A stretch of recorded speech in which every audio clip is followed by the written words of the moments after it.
Herkese salam. Bu videomda size informatika 5. sınıf kitabından KSG 3'ü izah edeceğim. Zəhmət olmasa kanalıma dəstək olun, videoları bəyənin. Mümkün olan halda rəydə yazın, zəhmət olmasa. İndi isə keçək izahlara. Bir də aşağıdakı proqramların hansında şəkil çəkmək olur? Notepad yazı proqramıdır. Bu deyil. Sonra Paint şəkil çəkmə proqramıdır. Kalkulyator hesablamadır. Operada browserdir. 2-də göstərilmiş düymə qrafik redaktordan nəyi seçməyə imkan verir? Bu rəng fonun rəngidir. Fonun rəngini seçməyə bizə imkan verir. Sonra keçdik 3-ə. Menyunun hansı bəndləri ixtiyari formalı və fonu şəffaf olan fraqmenti seçmək üçün nəzərdə tutulub? İxtiyari formalı və fonu şəffaf olan. Baxın, seçdirmə alətləridir 1 və 2. A variantı. 4-də seçdirmə aləti vasitəsilə şəklin fraqmenti ilə hansı əməliyyatı aparmaq olmur? Olmur deyir, ha. Çoxaltmaq olur. Köçürmək olur. Seçdirib köçürdə bilərik. Poza bilərik. Delitdən poza bilərik. Yalnız çap edə bilmərik. Mətnin hər hansı bir fraqmentini seçdirib çap etmək mümkün deyil.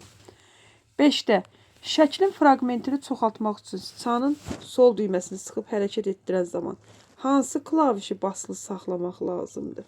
Çoxaltmaq, yəni eyni bir belə deyək, fraqmentin bir hissəsini kopyalamaq deməkdir. Bunun üçün də kontroldan istifadə olunur. Shift düz xətt çəkmək üçündür. Shiftdən qarışdırmayın. 6-da şəklin fraqmentini döndərmək üçün menyu zolağından hansı düyməni? Rotate döndərmə əmridir. D variantıdır. 7-də şəklin fraqmentini əymək üçün əymək, rotate döndərmək, həm də əymə əmridir. Həm döndərmək üçün, həm də əymək üçün istifadə olunur. Sonra 8-də bu şəkil qrafik redaktorda hansı alətlər vasitəsilə çəkilib? Əymə, bax bir dənə bunu çəkiblər əvvəl. Məsələn, aşağıdakını da birinci çəkə bilərlər. İkisindən birini əvvəl çəkiblər. Sonra bu seçdirmə aləti ilə onu kopyalayıblar, yəni seçiblər belə seçdirmə aləti ilə təqribən. Sonra eyni bir bu çəkiləni bir daha üzərində kopyalayıb. Ola bilər birincini əvvəl çəkdilər, ikincini kopyaladı. Fərqi yoxdur. Biri çəkilib, digəri isə seçdirmə aləti ilə kopyalanıb. 9-da şəkil fraqmentinin seçilməsi üçün seçdirmə alətinin hansı variantı götürülmüşdür? Baxın, şəffaf fon. Şəffaf fon bilirsiniz nədir? İxtiyari formalı seçdirmə aləti. Şəffaf fon odur ki, şəklin arxası görünmür. Görürsünüz, burada yolkanın arxasında olan xətlər görünmür. Şəffaf fon və ixtiyari formalı. Onda qrafik redaktorda verilmiş fiqurdan ikinci fiquru almaq üçün onu neçə dərəcə döndərmək lazımdır? Neçə dərəcə döndərilib? Gəlin baxaq. 90 dərəcə döndərilib də. Bir dəfə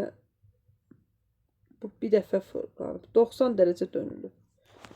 11-də qrafik redaktorda şəklin fraqmentini kopyalamaq üçün arzu. Kopyalamaq ilə copy sözü adından göründüyü kimi copy pasta yerləşdirmək. D variantı. Copy pasta.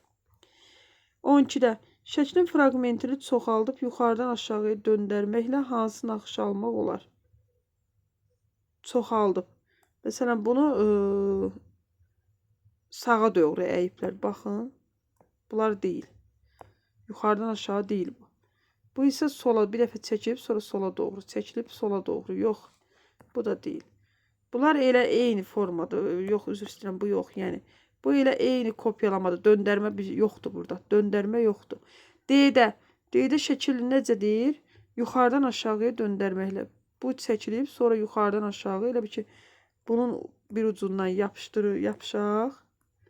Belə döndərilib. Başa düşdünüz? O da hansındadır?